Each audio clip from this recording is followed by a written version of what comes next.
every moment of your life, you're answering 3 questions. Jot them down. 3 questions.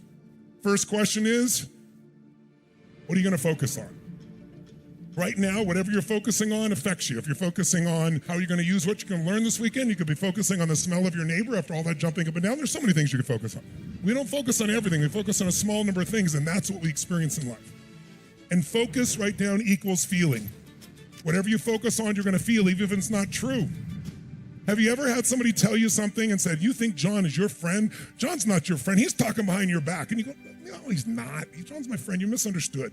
But if 2 or 3 people tell you John's talking behind your back, you can get pretty pissed off because that's really just hurt, right? And then maybe you confront John. Who's ever done this? Confronted somebody about something you've done and then found out you were wrong and felt like an idiot. Who's ever had this happen before? Say aye. So the most powerful decision we make, and most of us don't make it consciously, is what are we gonna focus on? Because you could be focusing right now on the blood rushing through your left ear or the touch of your clothes against your skin, but you don't. Most of what your brain does is distort, delete, and generalize to make life simple. And the problem is when you distort, delete, and generalize, you miss a lot of your life. So we wanna kind of see if we can't get out of that. And what we gotta do is figure out what the focus is. Let me give you 3 patterns of focus. You tell me which of these are you. And there's no right or wrong, and don't get personal about it, because if you don't like your answer, we can fix it. I want you to think like software. Here's my question. If I asked you, there are 2 things you could focus on, what you have or what's missing.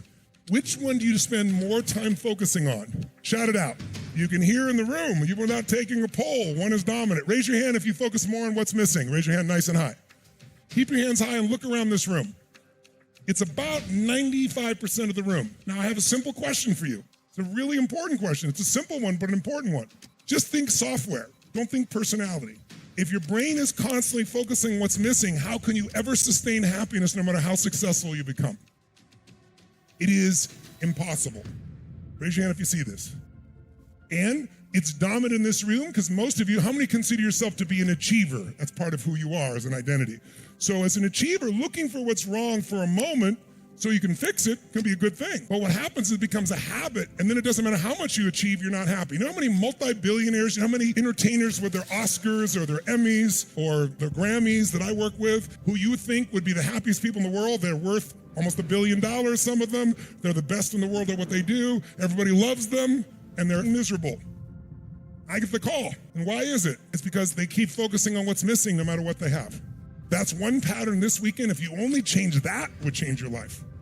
What happens when you focus on what you have? You feel alive, you feel no scarcity, you feel joy. How many of you have lots of things in your life that if you focused on it, you could feel grateful for, you could feel excited about? How many got lots of things like this now? Say I.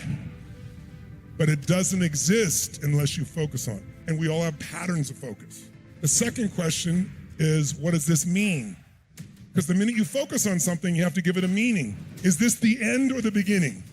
Is God punishing me? That's why this problem happened? Is God challenging me? Or is this problem a gift from God? See, if you think it's the end of a relationship, are you gonna feel the same way, act the same way as if you think it's the beginning of a relationship? Yes or no? No. The meaning changes the answer to the third question, which is, what am I gonna do? Because meaning equals emotion.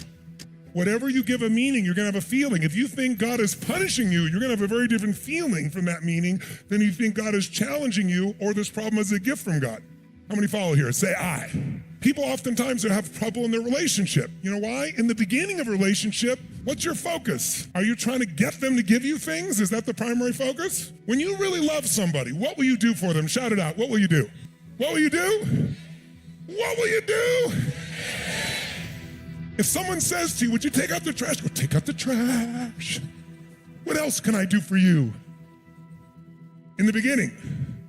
But after 7 days, 7 weeks, 7 months, 7 years, or 70 years, somewhere between 7 days and 70 years, they go, could you take out the trash? You go, what do I look like? You're a janitor. You go, I don't know what it is. We used to have so much passion. What happened?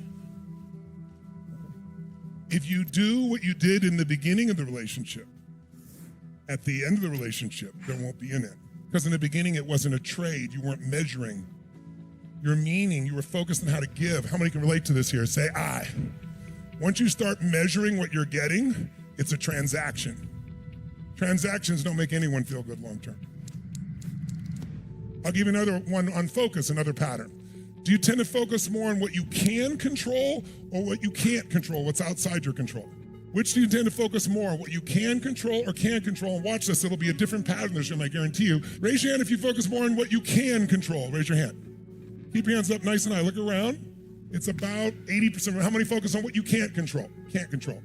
It's about 20. So it's about 75-25 or 80-20. But notice this one is more focused on what you can control, more people.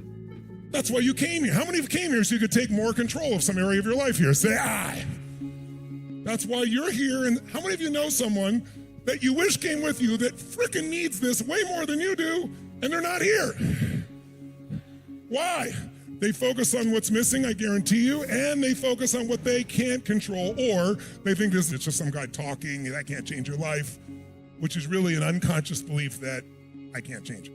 Now, some of you have both. What's missing is your focus and what you can't control. How are you gonna feel? Just forget you personally. Think as a software in the brain. What is someone gonna feel who's constantly focused on what's missing and what they can't control? What would you have to feel, my friends? Come on, tell me. Sad, frustrated, angry, depressed? But think about this. This is how we function. So why are they still depressed? Because they're still focusing on what's missing and they're focused on what they can't control. And I'll add one more. Do you tend to focus more on things from the past, the present, or the future? We all do all three, but where do you spend more of your time? Raise your hand if it's the past. Now look around the room. It's only about maybe 1 or 2% of the room. Because if you focus too much in the past, you wouldn't even come to a program like this. You might get enough of it, say, I want to change it. But if you focus on the past, since you can't control it, makes it pretty tough. How many focus more on the present? That's where you spend more of your time, in the present moment. How many focus more on the future? Watch this. Look at this future-based room here.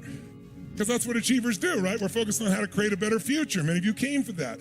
So what's the goal? Well, certainly you want to use all three, but if you're going to spend your predominant time and you want enjoyment, it's the present. If you want to create a great life, it's the future. So it's a balance between the present and future. These three patterns alone can change your whole life. What if you came here and you're always focused on what's missing? We retrain your brain to find all the unbelievable magic and magnificence in your life, and you keep seeing it, feeling it daily. Will they give you more energy or less energy? Hell of a lot more energy, and that's what's going to change it all. So our focus is the first question. Second question is what's going to mean. Is this the end or the beginning? Will that change how you feel?